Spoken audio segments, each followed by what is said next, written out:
வணக்கம். ஒரு இன்வெஸ்டார் கால் பண்ணி, இந்த மாரி நான் ஒரு இன்வெஸ்ட்மெண்ட் ஒரு 3 இயர்ஸ் பேக் பண்ணியிருந்தேன். ஒரு 10 லேக்ஸு. பட் அந்த இன்வெஸ்ட்மெண்ட்ட இப்ப நான் செல் பண்ணிட்டு, பணத்த திரும்பி எடுத்துக்கணும். ஸோ, அதனால அத பத்தின டீட்டெயில்ஸ் வேணும்னு சொல்லிட்டு, அவரோட டாக்குமெண்ட்ஸ் எல்லாமே காப்பீஸ் வந்து எனக்கு ஃபோன்ல அனுப்பியிருந்தார். ஆ பட் அத டீட்டெயில் எடுத்து பார்த்தா, அது வந்து ஒரு இன்சூரன்ஸ் பாலிசி. லாக்-இன் பீரியட் இருக்கு. 6வது வருஷத்துக்கு அப்புறம் தான் அத வந்து வித்ட்ரா பண்ண முடியும். ஆம், பட் ஆனா இது அவருக்கு தெரியாமலேயே அவரோட இன்வெஸ்ட்மென்ட் அட்வைசர் இல்ல பாலிசி ஏஜென்ட், இன்சூரன்ஸ் ஏஜென்ட் வந்து அவருக்கு செல் பண்ணியிருக்கிறார். எப்படி பண்ணியிருக்கிறாங்க அப்படின்னா, எங்க கம்பெனி, இன்சூரன்ஸ் கம்பெனி அப்படின்றத சொல்லல. அவரோட கம்பெனி நேம சொல்லி, நீங்க ஸ்டாக் மார்க்கெட்ல இவ்வளோ அமௌண்ட் நீங்க போட்டீங்கன்னா, வருஷத்துக்கு 3 வருஷம் போட்டா போதும். 5 வருஷம் வரைக்கும் அது 6வது வருஷம் உங்களுக்கு இவ்வளோ பணம் கிடைக்கும். நீங்க ரூ. 1,00,000 போட்டா உங்களுக்கு இவ்வளோ கிடைக்கும். ரூ. 5,00,000 போட்டா உங்களுக்கு இவ்வளோ கிடைக்கும். ஸோ இது வந்து பாஸ்ட் ரெக்கார்ட பேஸ் பண்ணி, அதுவும் மார்க்கெட் ரிட்டர்ன பேஸ் பண்ணி இவங்க குடுக்குற விஷயம். பட் ஆனா இது ஒரு இன்சூரன்ஸ் பாலிசி. இது வந்து லைஃப கவர் பண்ணும். இன்வெஸ்ட்மென்ட்ன்றது இது ஒரு செகண்டரி ஆப்ஷன் தான். பட் இந்த இன்சூரன்ஸ்ன்றது ஒரு பிரைமரி அப்ஜெக்டிவ் என்னன்னா, நம்மளோட லைஃப கவர் பண்றது தான் பிரைமரி அப்ஜெக்டிவ். ஸோ அப்ப இந்த இடத்துல அவரு தவறா அந்த பாலிசிய அவர்ட்ட வித்திருக்கிறாங்க. பட் லாக்-இன் பீரியட் வேற.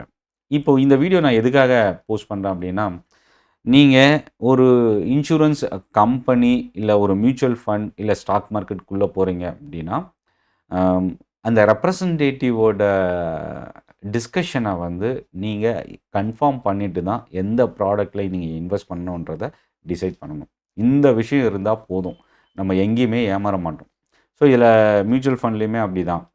என்னன்னா, நீங்க வந்து ரூ. 1,00,000 மாசம் போட்டீங்கன்னா, உங்களுக்கு 10 வருஷத்துல இவ்வளோ கிடைக்கும். மாசம் நீங்க 50,000 போட்டா, உங்களுக்கு வருஷத்துக்கு இவ்வளோ கிடைக்கும். இந்த மாரி நெறைய ஃபார்முலா, வாய்ப்பாடு மாரி வச்சுக்கிட்டு, இது பாஸ்ட் ரெக்கார்ட் லாஸ்ட் 10 இயர்ஸ் இல்ல 15 இயர்ஸோட பெர்ஃபார்மன்ஸ வச்சுக்கிட்டு, ஃபியூச்சர்ல இப்படி தான் கிடைக்கும்னு சொல்றாங்க. ஆனா, ரிட்டர்ன் அப்படின்றது பாஸ்ட் ரெக்கார்ட பேஸ் பண்ணி ஃபியூச்சர் இருக்காது. அது பெட்டராவும் போலாம், இல்ல வொர்ஸ்ட்டாவும் போகலாம். ஸோ, அப்ப என்னன்னா, ஆக்சுவல் என்ன நடக்க போகுது அப்படின்றது நம்மளால யாரையுமே சொல்ல முடியாது. பட் லாங் டெர்ம் பேசிஸ்ல என்ன பிரச்சனை வந்தாலும், அத தாண்டி மார்க்கெட் ரெக்கவர் ஆகுன்ற ஒரு நம்பிக்கை பாஸ்ட் ரெக்கார்ட்ல இருந்து நம்ம எடுத்துக்கலாம். இப்போ இந்த வீடியோல நான் ஷேர் பண்ண போறது, ஒரு இன்சூரன்ஸ் பாலிசி நான் எடுக்கிறேன். ஒரு மியூச்சுவல் ஃபண்ட் இன்வெஸ்ட் பண்றேன். இந்த 2த்துக்கும் என்ன டிஃபரன்ஸ் இருக்கு? எது யாருக்கு பெஸ்ட்டா இருக்கும்? இத பத்தி தான் நம்ம பார்க்க போறோம். ஸோ, இதில வந்து நான் என்ன டியூரேஷன் எடுத்திருக்கேன் அப்டின்னா, 15 வருஷம் டியூரேஷன் எடுத்திருக்கிறேன். லம்ப் சம்மா என்னால பே பண்ண முடியாது. ஒரு எக்ஸாம்பிள்க்காக சொல்றேன். நான் வந்து ஒரு சாலரிட் பெர்சன். மாசம் எனக்கு ஒரு வருமானம் வருது. அதிலிருந்து நான் ₹5,000 வந்து நான் இன்வெஸ்ட் பண்றேன். ஆ ரூ. 5,000 மாசம் அப்டின்னு சொல்லிட்டு 15 வருஷத்துக்கு நான் இன்வெஸ்ட் பண்ணா, அந்த இன்வெஸ்ட்மென்ட் அமௌண்ட் மட்டும் பார்த்தீங்கன்னா, ரூ. 9,00,000. முதல் விஷயம் நம்ம என்ன தெரிஞ்சுக்கணும்னா, 15 வருஷம் கழிச்சு இதே ரூ. 9,00,000 வச்சுக்கிட்டு, நம்மளால இன்னைக்கு செய்யற செலவ 15 வருஷம் கழிச்சு செய்ய முடியுமான்னா, கண்டிப்பா முடியாது. பணத்தோட வேல்யூ ட்ராப் ஆயிடும். இன்னைக்கு ரூ. 5,00,000 ரூ. 4,00,000 அமௌண்ட் தான். அது வந்து ரூ. 9,00,000 வேல்யூ அன்னைக்கு 15 வருஷம் கழிச்சு இருக்கும். ஸோ, அப்ப அது அப்ரிஷியேட் ஆகுறதுக்காக தான் நம்ம இன்வெஸ்ட்மென்ட்டே போறோம். இப்போ நான் மாசம் ரூ. 5,000 15 வருஷத்துக்கு பே பண்ணேன்னா, ரூ. 9,00,000.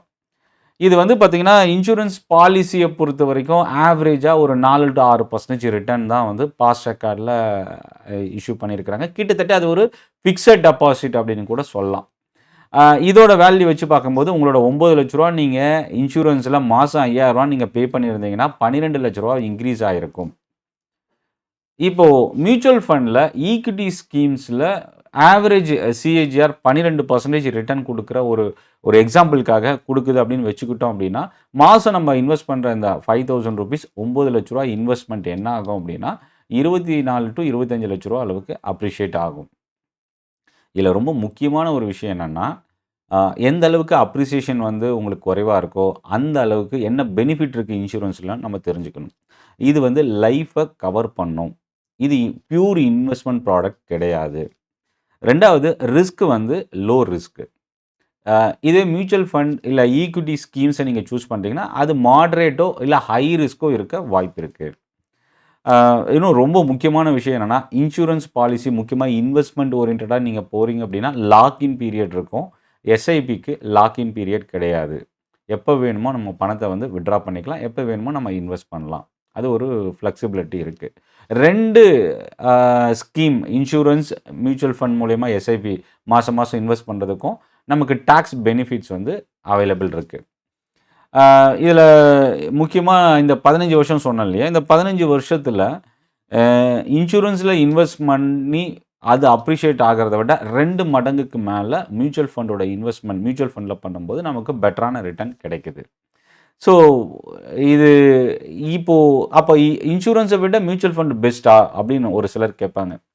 இதில் முதல் விஷயம் நம்ம தெரிஞ்சுக்க வேண்டியது என்னென்னா, இன்சூரன்ஸு மியூச்சுவல் ஃபண்டை விட இம்பார்ட்டன்ட், பெஸ்ட்டுன்றதை விட இம்பார்ட்டன்ட். ஏன் இம்பார்ட்டன்ட் அப்படின்னா, நம்மளோட லைஃப்பை அது கவர் பண்ணுது. அப்போது லைஃப் இன்சூரன்ஸில் வந்து ப்ரீமியம் ரொம்ப அதிகமாக போகிறதுனால நீங்கள் என்ன பண்ணலான்னா, இன்வெஸ்ட்மெண்ட்டை மியூச்சுவல் ஃபண்டோ இல்லை ஸ்டாக் மார்க்கெட்லேயோ நீங்கள் பண்ணிவிட்டு டேர்ம் இன்சூரன்ஸ் மட்டும் வந்து இன்சூரன்ஸ் பாலிசி மூலிமா நீங்கள் எடுத்துக்கலாம். அப்போ டேர்ம் இன்சூரன்ஸுக்கும் லைஃப் இன்சூரன்ஸுக்கும் என்ன டிஃப்ரென்ஸ் இருக்குன்னா, லைஃப் இன்சூரன்ஸில் ப்ரீமியம் ரொம்ப ஹையராக இருக்கும், டேர்ம் இன்சூரன்ஸில் ப்ரீமியம் ரொம்ப குறைவாக இருக்கும்.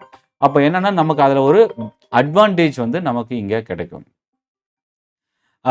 2வது இதில் லைஃப் இன்சூரன்ஸு நான் இன்வெஸ்ட்மெண்ட்டாகவும் பார்க்குறேன் அப்படின்னாலும், நீங்கள் ஒரு போர்ஷன் அமௌண்ட்டை வந்து இன்சூரன்ஸ்லேயும், ஒரு போர்ஷனை வந்து நீங்கள் மியூச்சுவல் ஃபண்ட்ஸ்லேயும், ஸ்டாக் மார்க்கெட்லேயும், கோல்டு, சில்வர், பாண்டு இந்த மாதிரி டைவர்சிஃபைடு இன்வெஸ்ட்மெண்ட்டாகவும் நீங்கள் பண்ணலாம்.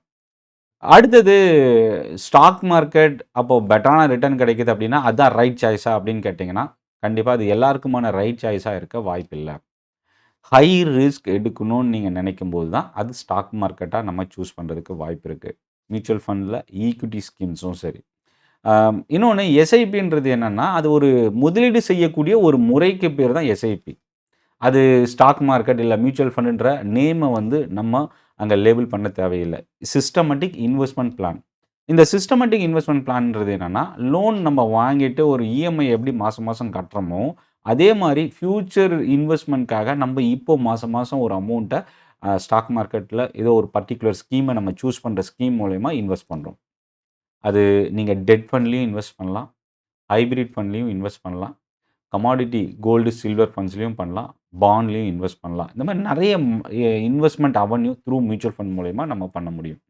ஸோ நீங்கள் எங்கே இன்வெஸ்ட் பண்ணணும், எவ்வளோ இன்வெஸ்ட் பண்ணணும், எப்போ இன்வெஸ்ட் பண்ணணும், இது உங்களோட இன்வெஸ்ட்மெண்ட் அட்வைசர் மூலயமாவோ இல்லை உங்கள் ஸ்டாக் புரோக்கர் மூலயமாவோ நீங்கள் செபி ரிஜிஸ்டர்ட் பர்சன் மூலயமா தெரிஞ்சுக்கிட்டு இன்வெஸ்ட் பண்ணுங்கள். இந்த வீடியோ லேர்னிங் அண்ட் எஜுகேஷனல் பர்பஸுக்கான வீடியோ மட்டுமே. இதில் எந்த ஒரு அசட்டையும் நான் ப்ரொமோட் பண்ணல. ஸோ நீங்கள் ஓனாக டிசைட் பண்ணுங்கள். இதில் இருக்கிற இன்ஃபர்மேஷனில் உங்களோட ஃபீட்பேக்கை நீங்கள் கமெண்ட்டில் போஸ்ட் பண்ணுங்கள். வர சனிக்கிழமை நவம்பர் 21 ஈவினிங் 5 மணிக்கு கோயம்புத்தூரில் ட்ரைனிங் செஷன் நடக்க போகுது. அதுக்கான ரிஜிஸ்ட்ரேஷன் லிங்க் வந்து டிஸ்கிரிப்ஷனில் இருக்குது, நீங்கள் யூஸ் பண்ணிக்கலாம். நன்றி, வணக்கம்.